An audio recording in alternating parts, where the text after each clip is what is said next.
Ini adalah HP bersejarah YouTuber cupu yang ternyata masih dapat iOS terbaru. Punya bentuk super compact, performanya juga belum selelet yang dibayangin, dan ekosistemnya Nice. Tapi umur emang gak bisa bohong. Setelah 6 tahun mulai dari layar, kamera, sampai baterainya, ada aja keterbatasannya. Jadi, apakah Apple peduli sama iPhone lamanya? Dan masih layak gak sih dipakai di tahun ini? Terus setelah baterainya gue ganti, bakal jauh lebih awet gak? Ada sedikit problem guys. Yuk kita bahas. Kita mulai dari hal yang bikin senyum saat pakai HP ini adalah begitu AirPods-nya gue pasang bisa langsung connect sendiri. Terus notifikasi AirTag yang ada di koper juga otomatis muncul pas udah jauh. Semua itu tanpa perlu setup ulang ya, karena semua udah nyambung dari iPhone gue sebelumnya. Hal-hal kecil begini yang bikin suatu ekosistem susah ditinggalin. Jadi emang jebakan ekosistem itu nyata adanya ya guys. Bahkan untuk HP jadul 6 tahun lalu ini. Salut. Hal kedua yang langsung bikin gua kaget pas pegang HP ini adalah ukurannya. Ini bukan sekedar compact, tapi compact yang sebenarnya. Layarnya cuma 4,7 inch. Bahkan masukin dua HP ini sekaligus ke kantong celana pun masih muat. Beratnya juga cuma 148 gram ya. Baru beberapa menit pegang aja, HP zaman sekarang langsung berasa kayak batu bata. Kayaknya gue ngerti sih kenapa masih ada orang yang sengaja nyari iPhone model beginian. Ada rasa nostalgia yang cuma bisa didapatin di HP jadul. Kayak home button sama bezel setebel harapan orang tua ini. Nggak lupa, dia juga masih ada Touch ID yang sampai sekarang masih termasuk cepat dan responsif. Paling baru agak-agak aja kalau jarinya rada basah. Oh ya, ada satu hal juga yang bikin gue lumayan kagok. Gara-gara udah kebiasa pakai HP yang tinggal tap layar langsung nyala. Beberapa hari pertama tuh gue masih sering nge-reflect tap layarnya, terus baru ingat, oh iya deng belum bisa. Cuman di luar itu, buat urusan ukuran sama beratnya jujur enak sih, nggak pegel. Tapi kalau udah ke layarnya yang semungil isi dompet, ceritanya beda lagi. Jadi setelah beberapa hari gue pakai, akhirnya setuju sama orang-orang yang bilang kalau HP ini layarnya kekecilan. Soalnya bukan cuma karena ukuran HP-nya yang kecil, tapi bezel atas bawahnya juga lumayan makan tempat. Jadi area yang bener-bener bisa dilihat tuh makin kecil lagi. Contohnya kayak keyboard ini lebih mepet, tapi untungnya nggak sampai yang banyak typo sih kalau ngetik. Buat scroll sosmed juga masih aman. Tapi pas mulai nonton atau main game, baru deh mulai berasa. Buat game yang banyak pencetannya kayak ML atau PUBG gitu, jujur agak sesek ya. Udah mah layarnya kecil, tombol-tombolnya udah kayak di KRL pas rush hour. Dempet bener dah. Cuman pasti pakai satu tangan gini, nggak perlu dijelasin lagi lah ya kenikmatannya. Tapi ya layar kecil ini menurut gue balik lagi ke preferensi sih. Karena ada yang bakal ngerasa sempit banget, tapi pasti ada juga yang malah nyaman karena semua serba gampang dijangkau. Nah, untuk HP berumur 6 tahun, performanya ternyata belum minta dipensiunin. Buat aktivitas harian dan navigasi sana-sini masih cukup mulus, walaupun sesekali mulai ada ngelambatnya. Paling buat suhu bakal berasa lebih hangat kalau udah pakai kamera atau Grab lumayan lama. Terus ada waktu HP ini sempat lemot banget, sampai gua kira ajalnya udah mulai deket. Tapi setelah dicek, storage-nya sisa beberapa giga aja. Begitu gue bersihin, langsung normal lagi sih. Jadi yang ngos-ngosan bukan chipsetnya, tapi gudangnya udah kepenuhan. Oh ya, kalau buat performa gaming pun kayak Mobile Legends yang settingan mentoknya di Super HD masih lancar kok buat dimainin. Paling ya layarnya aja yang kekecilan tadi. Dan yang bikin ngeri itu ternyata bukan cuman boros, tapi baterainya juga susah diprediksi. Gue sempat pakai HP ini buat nge-grab ke kantor pajak kemarin, dimulai dari 52%, dan setengah jam kemudian Bocor guys baterainya, padahal sisa setengah jam doang baterai 20% lebih lah habis. Kita ke kantor pajak. Cuma anehnya pas pulang lagi, sama sekitar setengah jaman juga, baterai kali ini berkurang 10% aja, dari 25 ke 15. Jadi tiap buka Grab, rasanya bukan cuma ngecek udah mau nyampe atau belum, tapi sekalian mantau HP ini bakal bertahan hidup apa enggak. Cuman dengan catatan, emang baterai health-nya udah lemah di 81%. Gue juga sempet seharian pakai HP ini, pemakaian normal aja buat sosmed. Ada kamera dikit, sempet nonton, video call, dan game sebentar.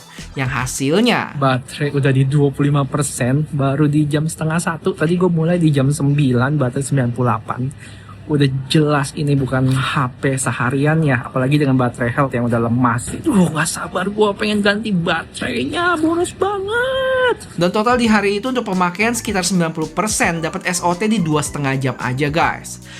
Iya, kacau. Dan karena ini HP-nya bener-bener punya kenangan buat gua, akhirnya gua putusin buat ganti baterai. Oke, informasi yang gue sampein ini menarik banget karena kalian bisa tahu gimana proses ganti baterai yang resmi, berapa lama dan biayanya juga langsung dari Apple Store. Buat booking penggantian baterainya ternyata simple sih, tinggal buka aplikasi Apple Support, pilih iPhone-nya, masuk ke menu battery service, lalu sistem bakal ngecek kondisi baterainya.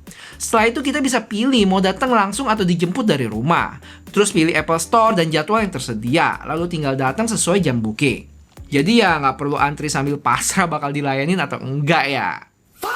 Oke, reservasi telah dibuat. Sampai ketemu besok. Oke guys, kita udah di depan Apple Store. Jadi pas nyampe tinggal tunjukin aja bookingnya. Nanti kita disuruh tunggu dan karena lumayan rame agak lama nih tunggunya. Pas udah disamperin, HP gue dicek dulu dan ada sedikit problem guys. Jadi karena gua pasang public beta iOS 27, jadi nggak bisa dites sama dia. Jadi masih di restart ulang HP gua. Ini lagi di restart tuh tadi sekitar 15 menit lah. setelah beres, gue disuruh datang lagi 1,5 jam kemudian buat ambil HP-nya. Cepet juga ya. Oh ya, untuk biayanya di 105 Singapura dolar atau sekitar 1,4 juta. Kira-kira kalau servis di Indonesia lebih mahal atau murah guys? Akhirnya guys, HP bersejarah ini bisa dapat penyegaran juga. Dan mungkin kalau nggak ada HP ini, channel YouTuber Cupu nggak bisa berkembang sampai sekarang ya. Dan sebentar lagi udah mau menuju 1 juta subscriber dan collab sama Gadgetin. Jadi biar sebentar laginya itu bisa cepat kejadian, jangan lupa subscribe buat yang belum ya. Thank you. Oke, sebelum gue spill lagi seberapa awet HP ini setelah baterainya diganti, mari kita bahas salah satu nilai plus dari iPhone, yaitu software. HP 6 tahun lalu ini masih kebagian update software terbaru, yaitu iOS 27. Tapi ya, ada tapinya nih. Perubahan paling gede di iOS 27 ini sebenarnya lebih ke Siri AI, yang mana nggak bisa digapai tuh sama HP ini. Cuma tenang, buat gue yang lagi pakai HP ini dan mungkin kalian juga yang HP-nya bukan 15 Pro ke atas, iOS 27 ini tetap bawa beberapa perubahan yang kepake kok, walaupun tanpa AI. Pertama, ada tampilan liquid glass yang jauh lebih fleksibel. Kalau dulu cuma ada pilihan clear sama tinted, sekarang transparansinya bisa diatur lagi pakai slider. Jadi tampilannya bisa lebih bening atau pekat sesuai selera. Terus sekarang volume alarm, timer, sama bunyi sistem juga bisa diatur sendiri-sendiri. Jadi alarm bisa tetap kenceng tanpa harus bikin suara notifikasi ikut ngagetin. Habis itu, ini favorit gua. Jadi gua tuh kadang-kadang demen screenshot dari satu video terus di crop biar rapi. Tapi sekarang ada versi cepetnya. Tinggal pause video, tap 3 titik di kanan atas sini, terus pilih save video frame as photo.